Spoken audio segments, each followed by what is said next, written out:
my dearest Emily, I don't think either of us could have predicted in a million years that we'd end up here together.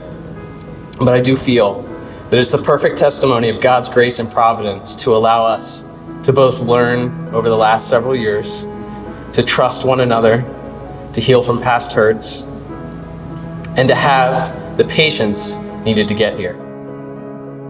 From your innocent slide into my DMs, to us becoming close and dear friends, while you patiently waited for me to heal from my past trauma. We can look back and see that the Lord was present in all of it and guided us along the way. It reminds me that His timing is perfect in everything. And it's an honor for me to be in a relationship with you that proclaims that truth. I fell in love with you for a myriad of reasons. Some of my favorites are your selfless nature, for the people that you love, and even people you don't know. You go out of your way to be selfless. I also love you for your sense of humor, and for thinking that you're the funny spouse, even though that title solely resides with me. I love you for co-writing silly songs with us about our 3 crazy dogs. I love that despite my many shortcomings in being a perfect husband, you love me as a man sanctified by the blood of the Lamb. You love me for who Jesus is transforming me into, and for who I am now. I love that you find peace and wholeness when you stop to worship Jesus.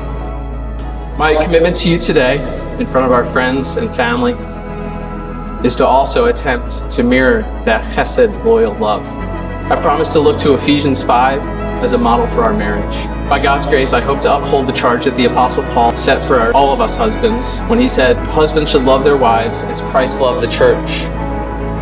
So I promise to love you and only you. I promise to keep you and protect you from anyone who would try to do you harm. I promise to place you above my own comforts, my own desires, my own selfish nature, and my own sinful being. I promise to love you unconditionally.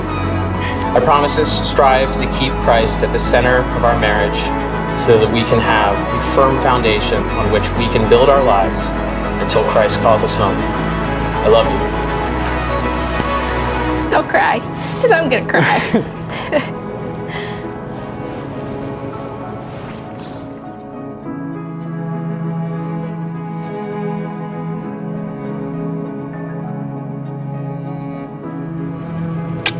You look absolutely gorgeous. Thanks. I love you so much. I love you. Wow. Thanks. I didn't think I was going to cry. Well, I wasn't gonna cry until you cried.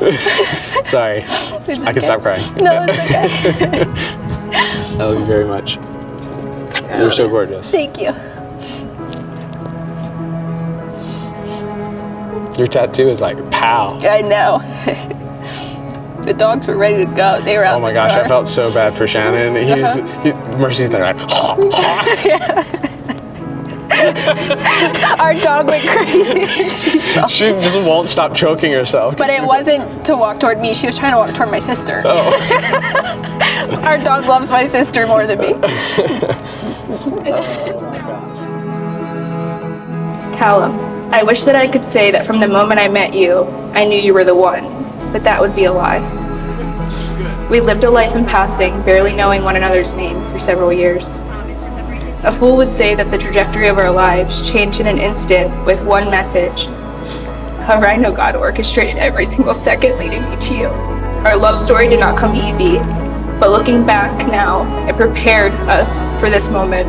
You began to fall in love with the pieces of me that were not easy to love. You showed me that even in sorrow there is hope in Jesus because His mercies are new every day. You were the first person to ever make me feel like I am enough. The first person to show me the type of love that every girl deserves.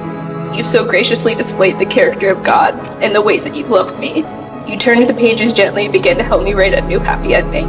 But the story of us was never really just about us. The story of us is made up of impressions of those around us, those in this room. But most importantly, the story of us is founded on our love for Jesus. Our story is reflective of God's steadfast love and redemption. We mirror God's steadfast love to one another by doing justice and humbly honoring God's commands. Therefore, I promise to honor you as an image bearer of Christ and as my husband with my words, actions, and thoughts. I promise to love you with unconditional acceptance. And I promise that when the tough days, months, and years come, to turn to Christ, our foundation and the true definition of love.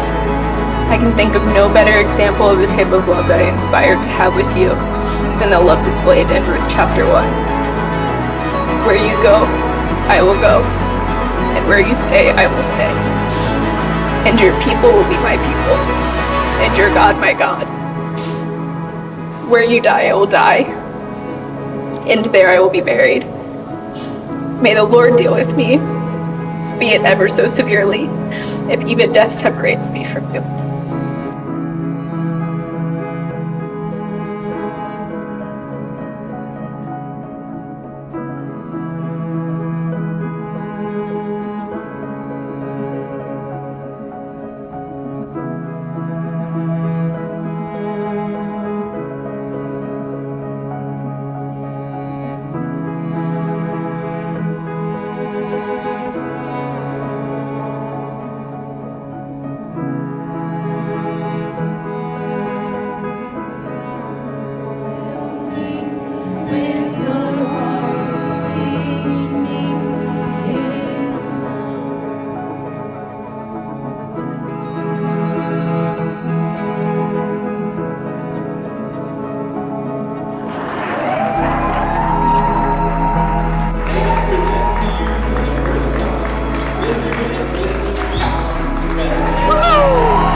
Watch the rising of the sun, the shadow